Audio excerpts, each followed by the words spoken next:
Middle east में जंग अब और खतरनाक होती जा रही है। ईरान लगातार इजराइल पर हमले कर रहा है। एक बार फिर ईरान ने इजराइल पर मिसाइल हमला किया है और उसकी तस्वीरें डराने वाली हैं। आसमान से बरसती आग और जमीन पर तबाही मची हुई है। रात के अंधेरे को चीरती हुई मिसाइलें और फिर एक जोरदार धमाका हो गया। तस्वीरों में साफ दिख रहा है कि ईरान से दागी गई मिसाइल इजराइल के शहर पर गिरती है और पल भर में आग का गोला बन जाती है। तेज धमाका होता है और चीख पुकार मच जाती है। वहीं हमले के बाद कई इलाकों में भीषण आग भी लग गई। ये तस्वीरें रमत गन और तेल अवीव की है, जो कि हालात की गंभीरता को बयां कर रही है।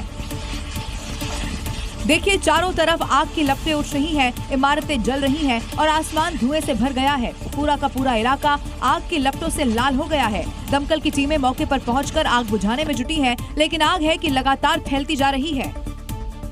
इस हमले ने एक बार फिर से दिखा दिया कि मिडिल ईस्ट का ये युद्ध अब किस स्तर पर पहुंच चुका है, जहां हर हमला और ज्यादा बड़ा होता जा रहा है और पीछे हटने को कोई तैयार नहीं है। मिडिल ईस्ट में जारी संघर्ष अब पवित्र शहर यरूशलेम तक पहुंच गया है। मिसाइल हमलों के बीच इंटरसेप्शन का मलबा शहर के कई अहम और धार्मिक स्थलों पर गिरा है और इस जंग के बीच हालात कितने गंभीर है, हमारी इस रिपोर्ट को देखिए। यरूशलेम, जहां आसमान में खतरा सिर्फ मिसाइलों का नहीं है बल्कि उनके मलबे का भी बन गया है। हाल ही में हुए हमलों के दौरान इंटरसेप्ट की गई मिसाइलों के बड़े बड़े टुकड़े शहर के कई हिस्सों में जा गिरे, जिसमें temple mount plaza, church of the Holi spiritual compound और जूइश क्वार्टर के पास का इलाका शामिल है।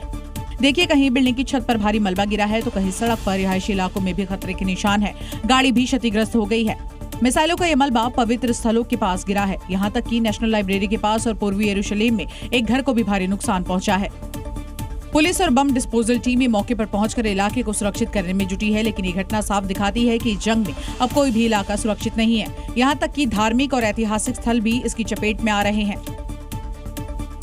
हॉर्मुज़ स्ट्रेट में बुरी तरह से फंस चुके ट्रंप अब किसी तरह वहां से निकलना चाहते हैं, क्योंकि उनकी सुरक्षा देने का दावा अब हवाई साबित हो रहा है। नेटो समेत कोई भी देश अपने जहाज अमेरिका की मदद को भेज नहीं रहा है। ट्रंप रिक्वेस्ट करने के साथ साथ धमका भी रहे हैं, पर कोई फायदा होता नहीं दिख रहा। अब डोनाल्ड ट्रंप कह रहे हैं कि उनकी ऊर्जा जरूरतों के लिए हॉर्मुज़ की जरूरत ही नहीं है। तो आइए जानते हैं कि किन यूरोपीय देशों को स्ट्रेट ऑफ हॉर्मुज़ से 20% दुनिया का तेल गुजरता है, यानी बाकी रास्तों से 80%। स्ट्रेट ऑफ मलक्का ये इंडोनेशिया, मलेशिया के बीच है।